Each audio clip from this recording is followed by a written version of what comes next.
Abra sua Bíblia no Evangelho segundo Marcos,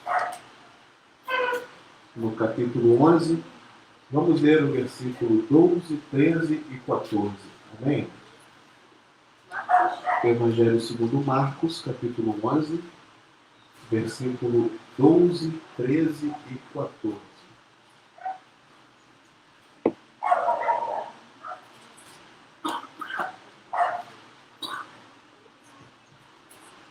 Vamos meditar nessa passagem. Diz assim a palavra do Senhor. E no dia seguinte, quando saíram de Betânia, teve fome. E vendo de longe uma figueira que tinha folhas, foi ver se nela acharia alguma coisa. E chegando a ela, não achou senão folhas, porque não era tempo de figos. E Jesus falando, disse-lhe: nunca mais coma alguém fruto de ti, para sempre.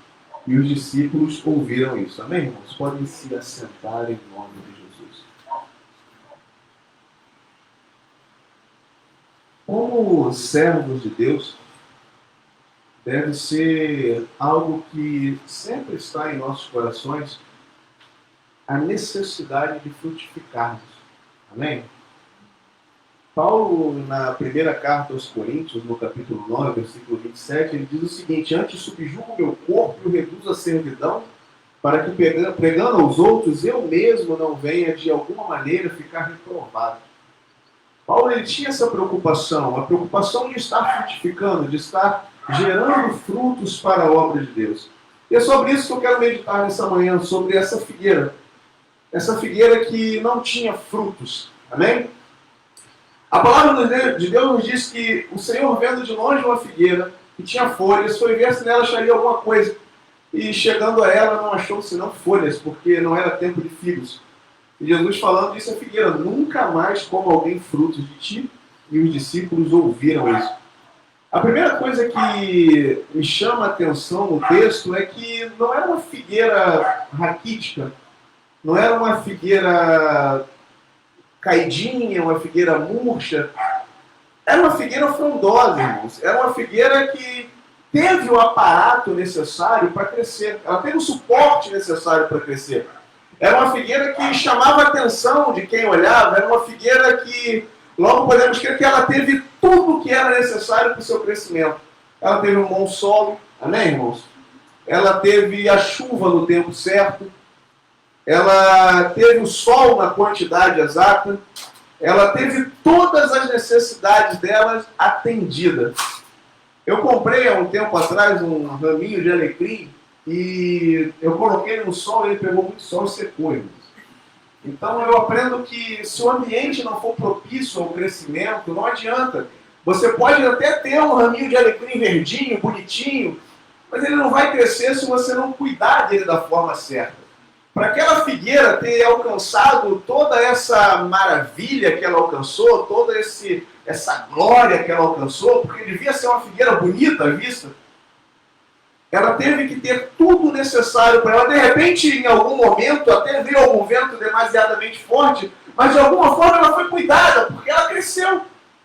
Ela cresceu, ela chegou à fase adulta de uma figueira. Ela estava lá grande, bonita, né, firme ali naquele solo. Era uma figueira, irmão, que realmente, quem passava por aquele caminho, ela devia se destacar na multidão. Porque se você vê no texto, diz que o Senhor, vendo de longe, ao longe aquela figueira, ela chamou a atenção. De repente, ela era a única figueira que tinha naquela região toda. E de repente chamasse a atenção por conta disso, você olhava ao redor e não via outra figueira, só tinha aquela, mas ela era bonita, irmãos. Porque o Senhor vai até ela. O Senhor caminha até aquela figueira. Ele busca encontrar algo naquela figueira. E eu compreendo, meditando nessa palavra, que existe um momento em que Deus requer de mim aquilo que é esperado dos seus servos.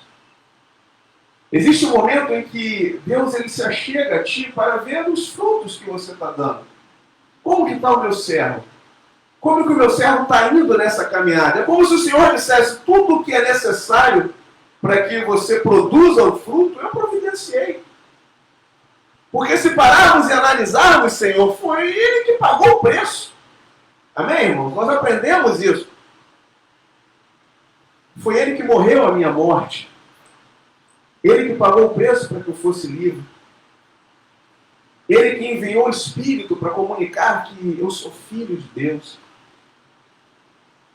Foi Ele que me encheu de força e vigor para estarmos, cada um de nós, de pé aqui nessa manhã, né, irmãos? Foi Ele que nos colocou num bom solo. Muitas das vezes nos tirando do solo ruim e nos colocando no solo onde nós pudéssemos ter esse crescimento. Ele é que faz cair a chuva sobre as nossas vidas, as chuvas de graça, de bênçãos, as chuvas do Espírito Santo. É Ele que nos nutre para o crescimento, é Ele que nos dá o entendimento, a compreensão. Mas existe um momento que Ele chega até nós procurando algo. É como se o Senhor nos chegasse na nossa intimidade e falasse, então, todo o ambiente para que você frutifique está aí. E aí? Qual é a sua posição? A questão, irmãos, é que quando o Senhor chegou perto daquela figueira, que teve todo o necessário para crescer, para estar bonita, para estar forte, ela não tinha nada. Abra sua Bíblia no livro de Mateus, capítulo 24, versículo 45 ao 58.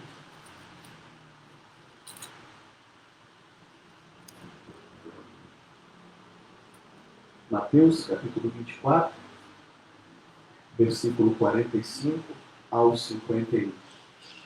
Por isso estai vós preparados também, porque o Filho do Homem há de vir a hora em que não penseis.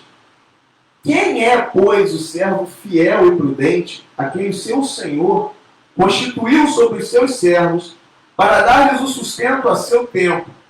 Bem-aventurado aquele servo que o seu Senhor, quando vier, achar fazendo assim. Em verdade vos digo que o porá sobre todos os seus bens. Mas se aquele mau servo disser no seu coração, o meu Senhor tarde virá, e começar a espancar os seus conservos, e a comer e a beber com os ébrios, virá o Senhor daquele servo num dia em que o não espera, e a hora em que ele não sabe, e separá-lo-á e destinará a sua parte com os hipócritas. Ali haverá pranto e ranger de dentes. Irmãos, não se iluda, porque o Senhor, como nosso Senhor, tem expectativas com relação a nós como servos. Não basta somente dizer que cremos em Deus. Devemos servir a Deus. Quando ele fala que se nós começarmos a bebermos com os ébrios, se nós começarmos a espancarmos os nossos conservos, é como se ele dissesse que nós deixamos de produzir o fruto que é esperado. Amém, irmãos? Porque o que é esperado de nós é que vivamos em unidade na igreja, que vivamos em amor uns com os outros, servindo uns aos outros. E quando olhamos para Gálatas, vemos os frutos do Espírito. E essa comunhão, esse amor, tudo isso é consequência desses frutos. E o Senhor espera isso de nós. Mas se o Senhor nos encontra numa situação de negligência, se Ele nos encontra escravos do pecado, que Ele mesmo nos libertou, o nosso destino, irmãos, é com aqueles que estão no mundo. Infelizmente é assim.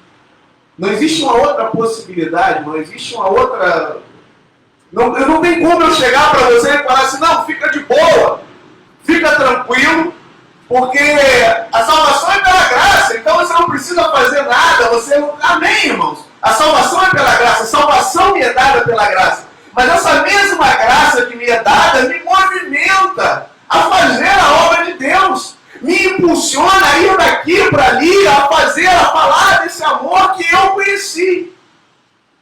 A graça de Deus não me impulsiona a ficar estagnado, irmão, a procrastinar. A graça de Deus não me impulsiona a ficar quieto, a reter aquilo que o Senhor me deu. Pelo contrário, nós vemos os apóstolos recebendo o Espírito de Deus e saindo, falando, anunciando, pregando o evangelho, sendo perseguido, mas mesmo assim continuando. Isso é o mover do Espírito de Deus, isso é a ação de Deus. É uma força em movimento que te impulsiona a fazer mais, a buscar mais, a se entregar mais. Essa graça que te faz ficar parado, irmãos, ela não existe na Bíblia. Porque a ordem do próprio Senhor é ide. Ide por todo mundo, pregar o Evangelho, fazer discípulos, vão. A realidade é quando o Senhor chega em nós e não temos nada, é como se nós não nos importássemos com a obra do Senhor. Amém, irmãos? Infelizmente é assim. Eu quero que você repare, irmãos, que na situação da figueira, ela consegue ver o Senhor vindo ao longe. Mas ela não fez nada. O Senhor está indo em direção à figueira. O Senhor está vindo. Nós pregamos isso, nós falamos isso. Jesus está voltando. Isso é um fato notório, irmãos. Você vê isso pela degradação da sociedade. Você vê isso pelo clima. Você vê isso pelas coisas que nos rodeiam. Nós podemos afirmar: Jesus está voltando. Mas não podemos ser como aquela figueira, olhando de longe, sem fazer nada.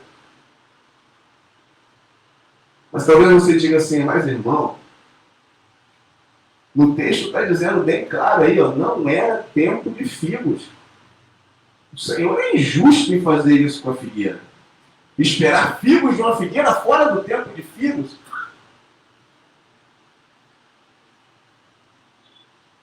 Irmãos, a narrativa desse fato, ela ocorre mais ou menos entre março e abril, que é quando acontece a época da Páscoa para os judeus. A época temporã normal para os figos em Israel é junho. Amém? Mas os frutos ainda verdes começam a se mostrar em março e abril. Quando as folhas da figueira aparecem, por volta de março, elas são acompanhadas por um conjunto de pequenos botões. São pequenos botõezinhos. Amém? E eles são como precursores dos frutos que aquela figueira vai produzir. É comum os viajantes, os agricultores daquela região se alimentarem desses pequenos botões. É por isso que diz o texto que o Senhor foi até ela procurando algo para comer. Ele foi procurando encontrar algo. Esses pequenos botões que eram um sinal de que aquela figueira iria produzir o fruto. Mas o que acontece é que quando ele chega na figueira, ele não encontra isso. Amado, eu estou dizendo que quando o Senhor se chega próximo daquela figueira, ele não encontra nenhum sinal claro de que ela em algum momento iria produzir algum fruto. Ela está estagnada, ela está parada, ela é bonita, ela é atraente, ela tem todo um aspecto de uma figueira que tem tudo para produzir fruto. Mas quando a gente olha bem de perto, não tem nada. Aqueles botõezinhos que nós podemos chamar de primeiros frutos deviam estar ali, era o tempo para estar ali, porque como dissemos, ela tinha um bom solo, ela tinha crescido, se não tivesse ela não crescia, irmãos. Mas ela não tinha.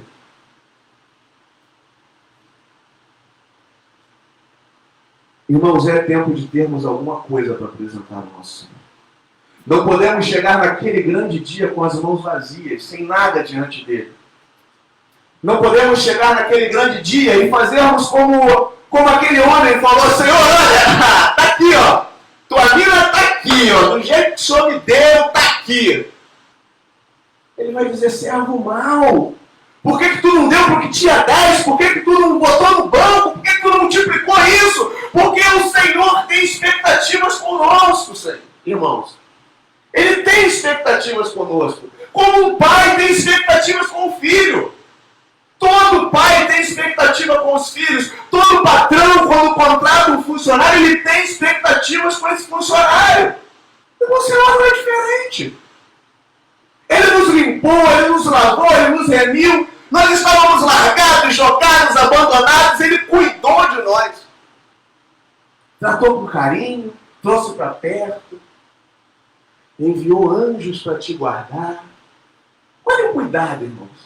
De repente, naquele dia mais ensolarado, onde talvez acontecesse com você, igual aconteceu com o meu raminho de tomilho, onde o sol fosse queimar todas as suas folhas, ele estendeu as mãos sobre a tua vida, para que você se conservasse. Mas a hora que o Senhor chega para falar, então, vamos lá? Na hora de você se virar para Deus e falar, Senhor, vá, estou aqui, ó, eu aqui, eu. Você, hoje não, Senhor. Essa manhã, deixa só eu ir ali para cuidar de uma junta de boi, mas depois eu te sigo. Não, Senhor, olha só, eu preciso primeiro me despedir lá em casa, depois a gente participa disso aqui, depois eu faço isso. Ou então, não, Senhor, maneiro isso aí, gostei dessa tua palavra, Senhor, o Senhor está falando é verdade, mas deixa eu primeiro ali enterrar os meus pais, depois eu volto. Se o Senhor fala assim, não tem tempo, o momento é agora, o convite está sendo feito agora, vem, me segue. Amado, nós vemos Pedro largando tudo, abandonando o barco, abandonando o emprego, largando tudo de lado e falou, não, meu irmão, é o Filho de Deus que está me chamando. Olha a importância disso. Não é qualquer um. Não é um amigo que está me chamando para ir na padaria. Não é um colega me chamando para tomar um sorvete. Não. É o Filho de Deus te chamando para fazer a obra dele. E você vai falar o quê? Ô Senhor, ó, dá não, viu? Calor hoje. Mas amanhã, se estiver fresquinho, eu vou. Não é o que o Senhor espera de nós, irmãos. Devemos dar indícios de amadurecimento. Devemos dar indícios de que estamos crescendo, irmãos. Devemos produzir frutos dignos de arrependimento, como João Batista falava. João Batista via os fariseus chegando, mas eles iam ali somente para observar se acontecia um sinal, alguma coisa. João Batista falava assim, não é para isso que vocês têm que vir aqui. Vocês têm que produzir frutos dignos. Não é qualquer fruto. É fruto digno de arrependimento. É olhar para si e falar assim, olha, quão miserável homem que sou. Eu preciso servir a Deus. Eu preciso estar na presença de Deus. E estar na presença de Deus é fazer a vontade de Deus. Jesus nos ensinou isso, irmão. Não foi Paulo, não foi Pedro, não foi João. Foi o Filho de Deus quem nos ensinou que nós estamos aqui para obedecer e fazer a vontade do Pai.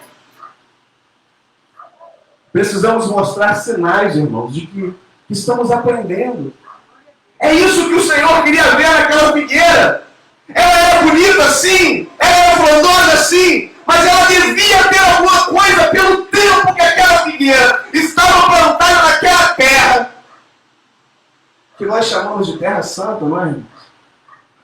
Ela devia ter algum fruto. Ela devia ter algo para oferecer.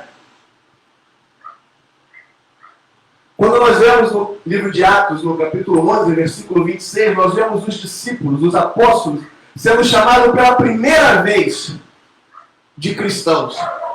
Os homens de Antioquia olharam para aqueles homens e falaram assim, olha, eu não sei o nome deles, eu não sei de onde eles, mas eles parecem com aquele Cristo. Então eles chamaram eles de pequenos Cristo. É isso que nós devemos almejar, irmãos. Não precisamos almejar títulos de doutor, de bacharel, de procônsul, não. Mas nós devemos almejar ser chamados de cristãos. Os homens daquela cidade olharam para eles e viram que, em essência, eles representavam a Cristo.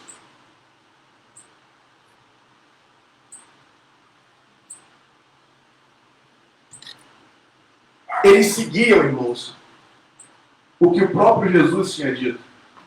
Em Mateus capítulo 10, versículo 25, quando ele fala assim, basta ao discípulo ser como o seu mestre. Paulo vai enfatizar isso falando assim, ó, sede meus imitadores, como eu sou de Cristo. Eu imito a Cristo, imite a Cristo também. E como que nós imitamos a Cristo, irmãos? Agindo da mesma forma que Cristo agia. Não pagando mal com mal, amando aos nossos irmãos, servindo aos nossos irmãos, buscando a todo custo mostrarmos o reino de Deus, irmãos. Assim nós servimos a Cristo. Como, Senhor, como alguém serve a Cristo? Ouvindo as palavras de Deus e fazendo a vontade do Pai.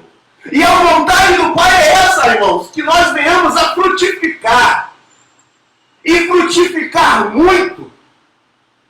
Ô, irmão, mas eu só sei um pouco da palavra. Irmãos, lembra o seguinte. O Senhor certa vez chega para Filipe e fala assim: Filipe, olha essa multidão aí. Alimenta eles. Filipe fala assim: mas Senhor, como é que eu vou alimentar esse povo?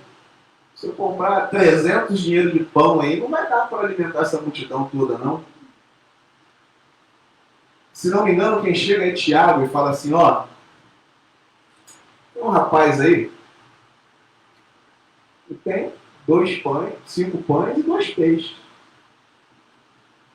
Talvez 5 pães e 2 peixes seja pouco, realmente é, para uma multidão de quase 5 mil homens, mas deixa na mão de Deus, irmão.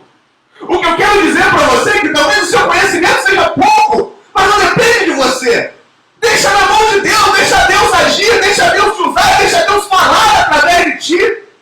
Abra a tua boca, irmão, e o Senhor encherá a tua boca. O Senhor te dará a palavra na hora que você tem que falar, na hora que você tem que comunicar o reino de Deus, as palavras lhes serão dadas. Creia nisso, irmãos. Não fique limitando, olha, mas Senhor, é 5 mil homens, olha, não tem nada, onde é que eu vou arrumar dinheiro, onde é que... Não olha para a adversidade, não olha para o problema, olha para o teu Deus que está ali. Faça como o Tiago, leve ali, olha, tem 5 pães aqui, 2 peixes, Senhor. A palavra diz que eles alimentaram toda uma multidão. E ainda sobrou para eles. Quando você se coloca na posição diante de Deus, e você se permite ser usado por Deus, porque Deus não te força. Amado, a palavra ela flui através de ti, ela alimenta os que estão na multidão e alimenta você também. Você também é nutrido por essa palavra que desce do alto da glória de Deus. Por isso é importante darmos lugar a Deus. Somos instrumentos na mão dele. Ele nos escolheu para essa tarefa tão importante, irmãos. Sermos usados por ele. Para comunicarmos esse reino maravilhoso que é o reino de Deus. Mas se o Senhor se chegar a nós e nós não tivermos nada, mãos vazias, infelizmente, irmãos, sem fé é impossível agradar a Deus. Mas Tiago também nos diz que a fé sem obras, ela é morta.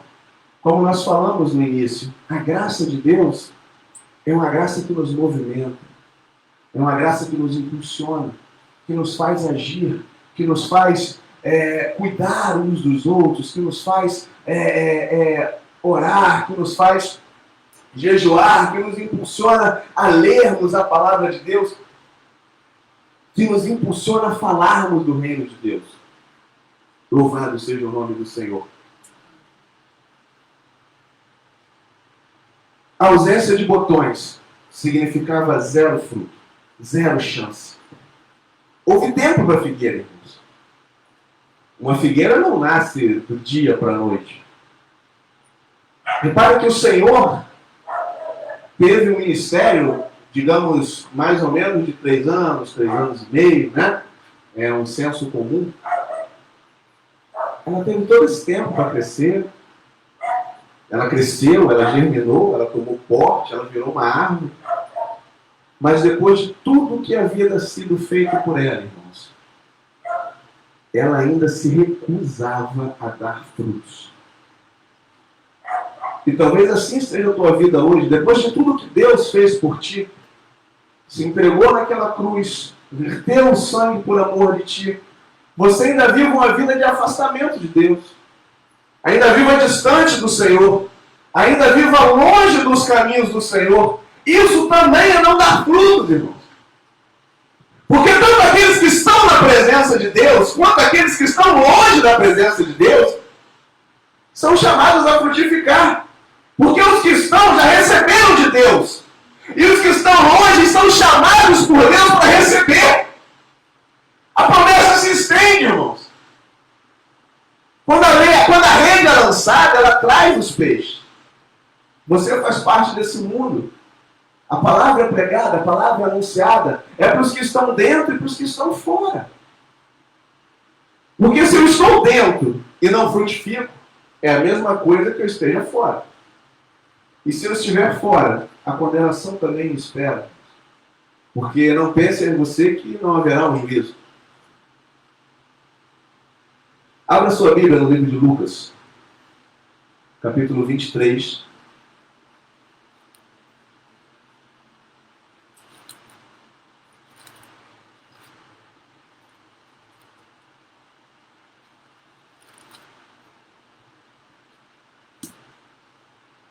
Versículo 39 ao 43. Diz assim: E um dos malfeitores que estava pendurado blasfemava dele, dizendo: Se tu és o Cristo, salva-te a ti mesmo e a nós.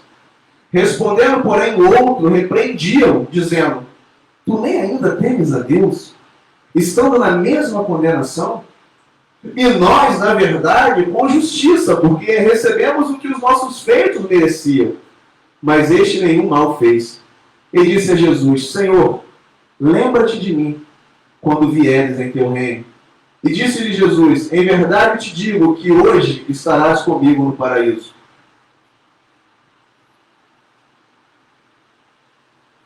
Temos dois homens diante do Filho de Deus. Um desses homens começa a dar aqueles botões que nós falamos lá no início.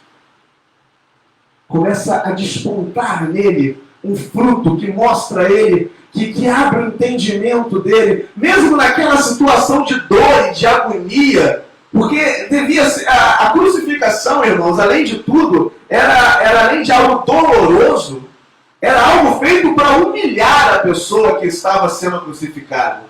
Então tinha, vamos dizer assim, um duplo peso aquela situação. Mas mesmo diante daquela situação, esse homem ele consegue olhar para o lado e perceber que não é qualquer um que estava ali.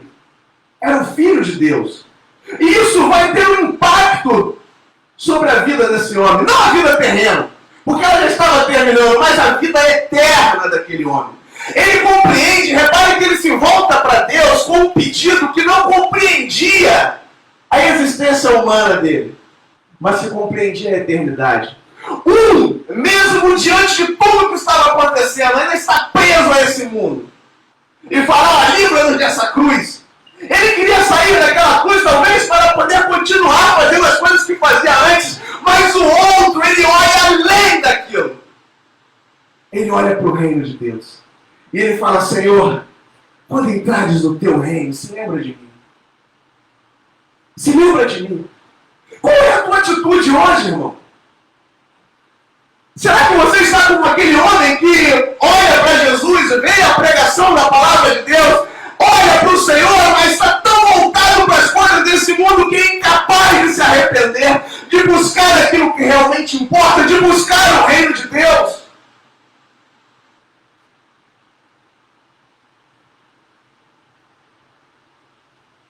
Você precisa começar a demonstrar sinais de que vai frutificar.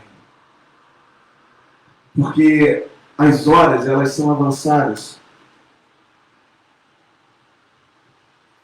As horas, elas se adiantam.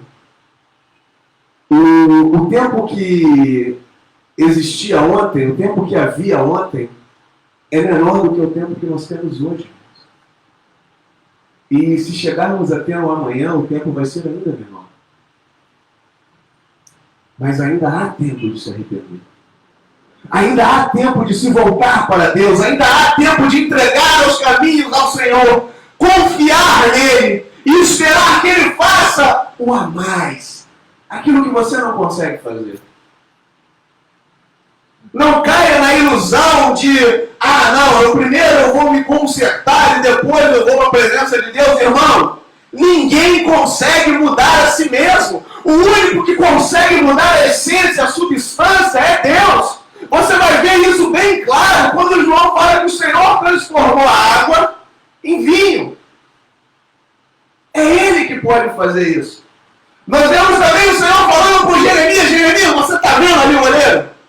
Está vendo que aquela obra que ele está fazendo ali se desfez? Vocês são como um vaso na mão do oleiro.